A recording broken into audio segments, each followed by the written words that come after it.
From FPI's experience, the first life stage consumers are students, young adults, and people in their first job. Although the degree of responsibility varies greatly from one individual to another, most people in this life stage will experience the reality of working with a budget for the first time.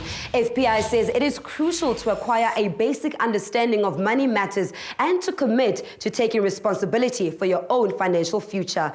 Being at this life stage may also bring with it the exciting prospect of buying a car, but the equally nerve-wracking increase in debt. Credit cards and overdrafts also become available, and very often consumers at this life stage need to be taught how to manage them responsibly.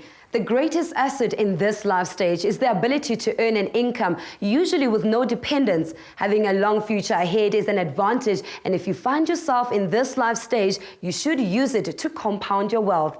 In this case, the old adage is certainly true. The earlier you begin to save, the better. Potential financial planning needs during this stage are budgeting assistance, debt management, acquiring income protection, and appropriate health insurance. Our reporters went out to the field to find out more. Yeah, I think it's very important to work from a budget every month, because without it, I lose track of what I need to pay, and sometimes I find myself a little short on cash. It's not nice having to borrow from Peter to pay Paul, if you know what I'm saying.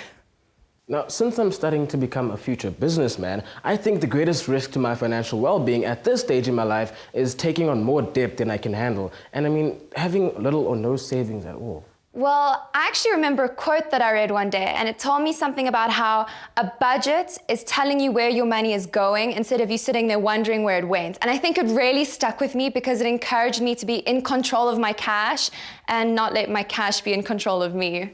Yeah, that makes sense. You know what my granny told me one day? What? Like, when you get paid, you have one half as your savings and one half to spend. And when you have leftovers of what you spend, add it to your savings, and that way you build up more money, which is pretty cool. Yeah, and I think in my case, I was always told, try not to get a credit card because you end up spending more than you have. So always spend only what you have.